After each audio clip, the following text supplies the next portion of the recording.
आपको पता है कि आज से 20 साल पहले आपने या आपकी फैमिली ने बजाज फाइनेंस के शेयर में 10,000 रुपए इन्वेस्ट किए होते तो आज वो 10,000 रुपए बढ़ के 1.2 करोड़ रुपीस होते। अब आप कहोगे कि यार मुझे ये बात क्यों बता रहे हो, तो ये बात मैं आपको इसीलिए बता रहा हूँ क्योंकि कई सारी रिसर्च फर्म्स और बड़े बड़े एनालिस्ट का ये कहना है कि आने वाला डेकेड इंडिया के लिए गोल्डन डेकेड होगा और अगले 10 सालों में आप इंडियन स्टॉक मार्केट में इन्वेस्ट करके इतना रिटर्न्स कमा सकते हो जितना कि लोगों ने लास्ट 50 सालों में नहीं कमाया। और इसीलिए आज आपके पास मौका है कि आप स्टॉक मार्केट में बजाज फाइनेंस जैसी कई सारी अच्छी कंपनीज में एक अर्ली इन्वेस्टर बन के इन फ्यूचर बहुत बड़े रिटर्न्स कमा सकते हो। अब प्रॉब्लम यह है कि जब भी कोई पर्सन इन्वेस्टिंग स्टार्ट करने का डिसाइड करता है तो उसे होल इन्वेस्टिंग थिंग काफी ज्यादा कॉम्प्लिकेटेड लगती है।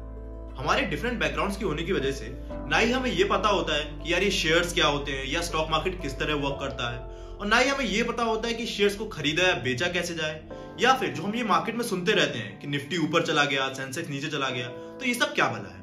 एंड इसके ऊपर हमने ये भी सुन रखा है कि स्टॉक मार्केट में इन्वेस्ट करना एक काफी रिस्की प्रोसेस है, और हमने अपनी फ्रेंड्स और फैमिली में हमेशा एक ऐसे एग्जाम्पल को जरूर सुना है जहां पर कोई XYZ पर्सन ने स्टॉक मार्केट में इन्वेस्ट किया और वहां उसने अपने सारे पैसे गंवा दिए। इस वीडियो में मैं आपके स्टॉक मार्केट से रिलेटेड सारे बेसिस को क्लियर करूंगा और एक बिगनर के दिमाग में जो भी सारे क्वेश्चंस आते हैं हम उन सारे पे बात करेंगे। एंड इस वीडियो को मैंने इस तरह बनाया है कि आज से 5 साल पहले जब मैंने अपनी इन्वेस्टिंग जर्नी को शुरुआत किया था तो उस पॉइंट ऑफ टाइम पे अगर मुझे ऐसा कोई वीडियो मिल जाता तो मेरा काफी ज्यादा टाइम बच जाता। तो चलिए वीडियो को शुरू करते हैं। इस वीडियो को मैंने 8 अलग अलग सेगमेंट्स में डिवाइड किया है और हर सेगमेंट में हमने एक पर्टिकुलर क्वेश्चन को क्लियर किया है। तो आप चाहें तो किसी भी एक सेगमेंट को जंप करके अपने मनपसंद क्वेश्चन को क्लियर कर सकते हैं।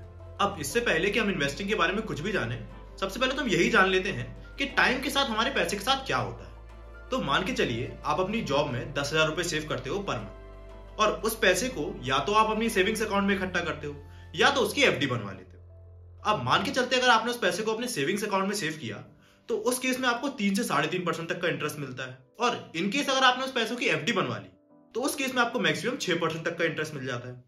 अब यहां रोल आता है इन्फ्लेशन का। अब इन्फ्लेशन आपको यह बताता है कि किसी भी कंट्री में महंगाई यानी कि खाने पीने की चीजों से लेके इलेक्ट्रिसिटी और पेट्रोल जैसी चीजों का प्राइस किसी भी कंट्री में किस रेट से बढ़ रहा है। फॉर एग्जाम्पल इंडिया में करंट इन्फ्लेशन रेट है अराउंड 6% का, यानी कि जो चीज आज आपको 100 रुपए में मिल रही है वो चीज आपको अगले साल 106 रुपए में मिलेगी। अब ये जानते हैं कि इन्फ्लेशन आपकी सेविंग्स पे किस तरह इंपैक्ट करता है। तो मान के चलिए आपकी सेविंग्स में जो आपको इंटरेस्ट मिल रहा था वो था 3% के अराउंड, और अगर आप इसको कंपेयर करोगे इन्फ्लेशन रेट से तो इन्फ्लेशन का 6% माइनस सेविंग्स का 3%, आपका जो रिटर्न आएगा वो आएगा नेगेटिव में 3%, यानी आपका जो पैसा है वो हर साल 3% के दर से कम होता जा रहा है। अब इसी को अगर आप FD से कंपेयर करोगे तो मैं आपको बता दूं FD में जो आपको 6% इंटरेस्ट मिलता है उसमें आपका 1.8% टैक्स लगता है, तो इफेक्टिव रिटर्न आपको 4.2% ही मिलता है। तो इस केस में भी अगर आप इसको कंपेयर करो यानी इन्फ्लेशन 6% माइनस 4.2 FD का रिटर्न, तो इस केस में भी आपका पैसा 1.8% की दर से हर साल कम होता जा रहा है। अब सोच के चलिए जिस पैसे को आपने इतनी मेहनत से कमाया और उसे आपने सेव किया अपने फ्यूचर और अपने फैमिली के फ्यूचर के लिए, वो अपनी वैल्यू हर दिन घटाता जा रहा है। तो ऐसे में आपके लिए आज के टाइम इन्वेस्ट करना एक ऑप्शन नहीं एक नेसेसिटी बन जाता है। अब चलिए हमें ये तो समझ में आ गया कि हमें सेविंग्स अकाउंट्स और FD में कम से कम पैसा रखना है जितना कि हमें इंस्टेंटली जरूरत पड़ सकती है। तो अब ये क्वेश्चन आता है कि इसके अलावा हमारे पास इन्वेस्टिंग के और कौन से ऑप्शन है। तो इसके बाद हमारे पास पहला ऑप्शन आता है जो कि इंडिया में काफी पॉपुलर है, वो है बाइंग गोल्ड। अब गोल्ड के केस में अगर आप देखो तो 1971 से लेके अभी तक गोल्ड ने पर एनम के बेसिस पे केवल 7.7% के ही रिटर्न दिए हैं, और उसमें भी अगर आप गोल्ड को खरीदते या सेल करते हो तो GST अलग से लगता है, एंड इसके बाद उसकी सिक्योरिटी की जो झंझट है वो अलग से। तो इतने से रिटर्न्स के लिए गोल्ड में सारा पैसा इन्वेस्ट करना अगेन नॉट वर्दी। अब गोल्ड के बाद जो अगला ऑप्शन हमारे पास आता है वो आता है प्रॉपर्टीज का, और प्रॉपर्टीज में भी स्पेसिफिकली ऐसी प्रॉपर्टीज जिनके साथ में आप लैंड को एक्वायर कर रहे हो। अब प्रॉपर्टीज के केस में सबसे बड़ा प्रॉब्लम यही है कि इनके प्राइसेस तो बढ़ते हैं बट इनको खरीदने के लिए आपको काफी बड़े कैपिटल की जरूरत पड़ती है, और हर किसी के पास जरूरी नहीं है कि इतना कैपिटल एक साथ अवेलेबल हो। तो उस केस में आपके पास प्रॉपर्टी का भी जो ऑप्शन है वो काफी मिनिमल हो जाता है। सो इसके बाद हमारे पास 2 ही ऑप्शंस बचते हैं, एक है बॉन्ड्स और दूसरा है स्टॉक मार्केट। अगर मैं आपको बॉन्ड्स के बारे में बताऊं तो बॉन्ड्स एक ऐसा कॉन्ट्रैक्ट होता है जिसके बेसिस पे आपको 9 से 10% तक के इंटरेस्ट तो मिल सकते हैं, पर इसके साथ ही आपका पैसा एक लंबे टाइम तक स्टक भी हो जाता है। And one more thing, bonds में भी थोड़ा बहुत रिस्क होता है, ये 100% FD की तरह सिक्योर नहीं होते।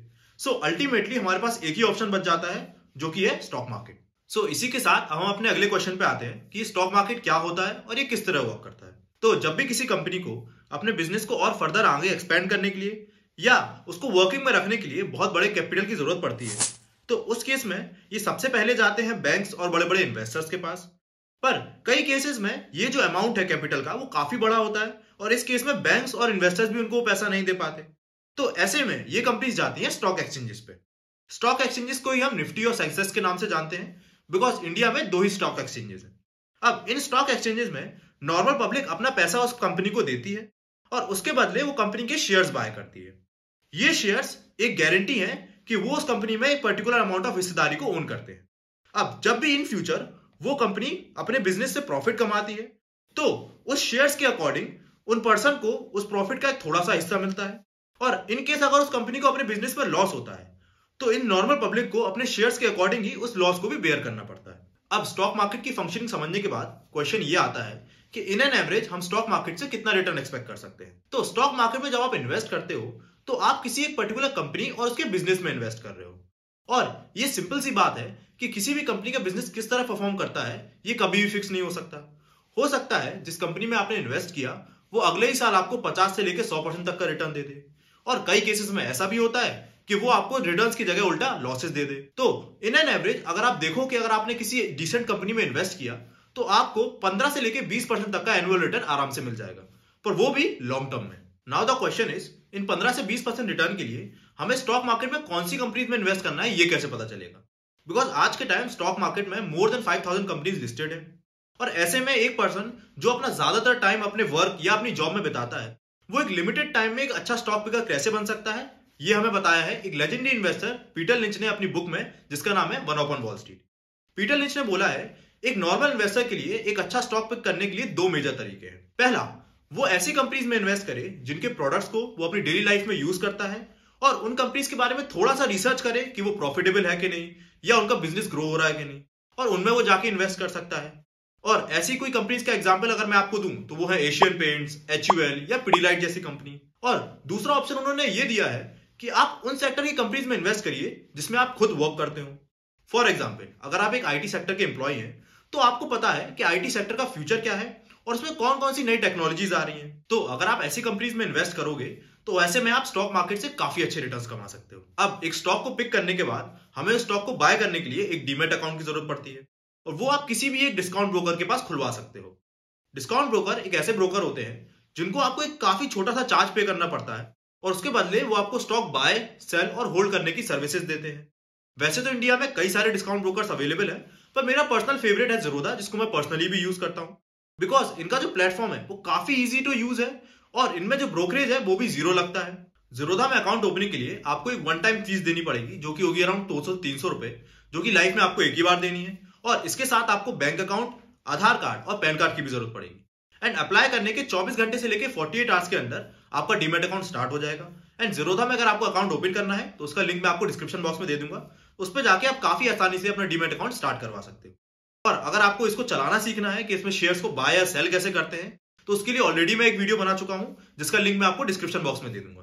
अब हमारे नेक्स्ट क्वेश्चन पे आने से पहले मैं आपको रिक्वेस्ट करूंगा कि प्लीज वीडियो को लाइक कर दीजिए, चैनल को सब्सक्राइब करके उस बेल आइकन को क्लिक कर दीजिए, ये हमें ग्रो होने में काफी हेल्प करेगा। So thank you for this. अब हम आते हैं अपने अगले क्वेश्चन पे। अब इसी के साथ हम अपने काफी इंपॉर्टेंट क्वेश्चन पे आ जाते हैं कि क्या स्टॉक मार्केट रिस्की है। तो देखिए, स्टॉक मार्केट में हम किसी कंपनी और उसके बिजनेस में इन्वेस्ट कर रहे हैं और ऐसे टाइम्स भी आ सकते हैं जहां पर कंपनी अच्छी होने के बावजूद उसका जो बिजनेस है वो अच्छी परफॉर्मेंस नहीं देगा। इस केस में अगर मैं आपको बजाज फाइनेंस का ही एग्जांपल दूं जिसने लास्ट 20 सालों में 1200 टाइम्स के रिटर्न्स दिए अपने शेयर होल्डर्स को, तो बजाज फाइनेंस के केस में ही अगर आप लास्ट 1 साल के रिटर्न देखोगे तो वो है -21% के। यानी किसी एक पर्सन ने अगर स्टॉक मार्केट में बजाज फाइनेंस का शेयर 8000 रुपए में बाय किया होता तो आज उस शेयर की वैल्यू है 6000 रुपए और अगर वो आज इस शेयर को बेच के निकल जाता है तो उसे 21% का लॉस होगा। पर यहीं पर अगर आप इसके लॉन्ग टर्म के रिटर्न देखोगे यानी 5 साल के रिटर्न देखोगे तो वो है अराउंड 244% के। तो इससे मैं आपको सीधी सी बात ये समझाना चाहता हूं कि स्टॉक मार्केट में अगर आप शॉर्ट टर्म के लिए आओगे तो yes it can be risky, but अगर आप एक कंपनी में लॉन्ग टर्म के लिए इन्वेस्ट करोगे और वो कंपनी की क्वालिटी अच्छी होगी तो आपके जो रिस्क की प्रोबेबिलिटी है वो काफी कम हो जाती है और मैक्सिमम चांसेस में आपको अच्छे रिटर्न्स मिलेंगे। अब आप में से कई लोगों के दिमाग में क्वेश्चन आ रहा होगा कि अगर चीजें इतनी सिंपल है तो लोग यहाँ पर पैसा ही क्यों गवाते हैं। तो इसके 2 बड़े रीजन है। पहला है अनरियलिस्टिक एक्सपेक्टेशंस और दूसरा है लैक ऑफ पेशेंस। कई सारे लोग जो पहले एफडी के 6% रिटर्न में सेटिस्फाइड थे, वही लोग जब स्टॉक मार्केट में इन्वेस्ट करते हैं तो उन्हें साल भर में 100 से 200% की रिटर्न चाहिए। अब मान के चलिए आपने कोई प्रॉपर्टी बाय करी और आपको कॉन्फिडेंस है कि आने वाले टाइम में इसका प्राइस बढ़ेगा। अब आपके एक्सपेक्टेशंस के बावजूद अगर आने वाले 6 से 1 साल में उस प्रॉपर्टी के प्राइसेस गिरते हैं तो क्या आप उस प्रॉपर्टी को बेच दोगे या उसको लॉन्ग टर्म के लिए होल्ड करोगे? तो नॉर्मल सी बात है, आप उसको लॉन्ग टर्म के लिए होल्ड करोगे। पर स्टॉक मार्केट के केस में जब लोग किसी कंपनी के शेयर को बाय करते हैं और उसका शेयर प्राइस अगले 2 से 3 महीने में ही फॉल होता है तो वो उसमें सेल करके निकल जाते हैं।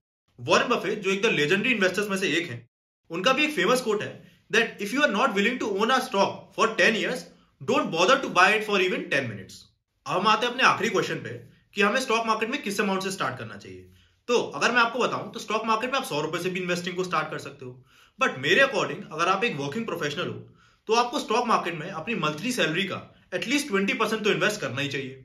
बिकॉज अगर आपने 100 रुपए इन्वेस्ट करे और अगले 5 सालों में वो 10 गुना भी होगा तो आपको रिटर्न तो 1000 ही रुपए मिलेंगे ना। तो जितना बड़ा आपका इन्वेस्टेड कैपिटल होगा उसके रिटर्न्स भी उतने ही बड़े होंगे।